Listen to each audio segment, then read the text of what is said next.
रही है, भारतीय जैसी बहन लड़ रही है, तो वो अपने महिलाओं के मान सम्मान और स्वाभिमान के लिए लड़ रही है। मगर अफसोस की बात यह है कि हमारी बहन बेटियां अभी सुनने और बैठने को तैयार नहीं है।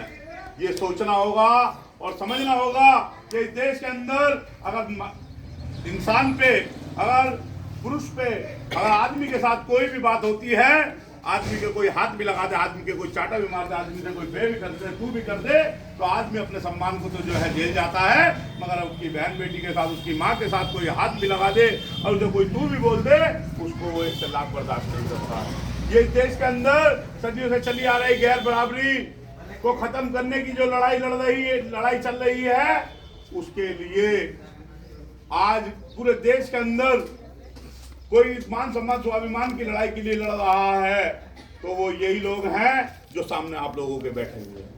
आज बाबा साहब डॉक्टर अंबेडकर की 133वीं जयंती पर आप सभी को बहुत बहुत बधाई, बहुत बहुत मंगल कामनाएं। अपनी बात शुरू करने से पहले इस देश में जन्मे सभी संतों, गुरुओं, महापुरुषों को नमन करता हूँ। बाबा साहब डॉक्टर अंबेडकर जिन्होंने पूरा जीवन अपना महिलाओं के संघर्ष के लिए निकाल दिया, अपने 4 बच्चों को जो है कुर्बान कर दिया, अपना मंत्रालय छोड़ा हिंदू कोड बिल के लिए।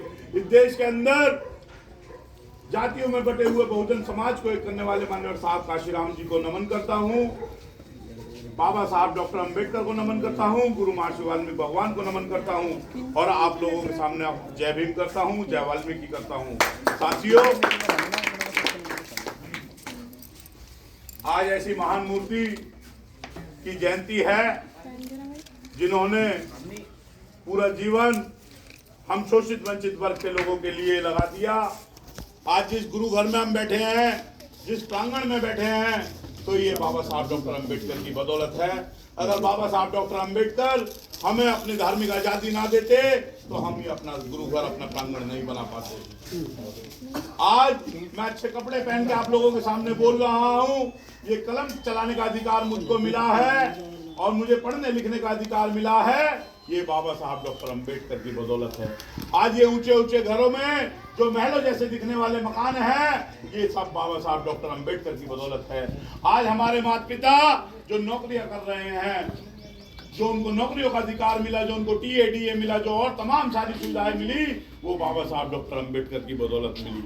आज इस देश के अंदर जो बहन बेटियां पढ़ रही हैं, लिख रही हैं, जो इस देश के अंदर लेके ग्राम प्रधान से लेकर एमएलए, एमपी, मिनिस्टर, प्रधानमंत्री, राष्ट्रपति तक बनी है, वो भारतीय संविधान बाबा साहब डॉक्टर अंबेडकर की बदौलत है। आज इस देश के अंदर जो बहन बेटियां डॉक्टर, इंजीनियर, पायलट, बाबू, अधिकारी, कर्मचारी, आईएएस, आईपीएस बनी हुई हैं, वो भारतीय संविधान की बदौलत है। ये भारतीय संविधान नहीं था, बाबा साहब डॉक्टर अंबेडकर नहीं थे, तो हमारे देश की महिलाओं को कोई अधिकार नहीं था। इस देश के अंदर महिलाओं को सिर्फ और सिर्फ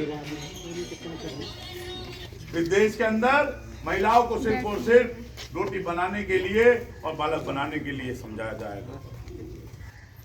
मगर धन्य हो ऐसे महापुरुष को जिन्होंने अपना पूरा जीवन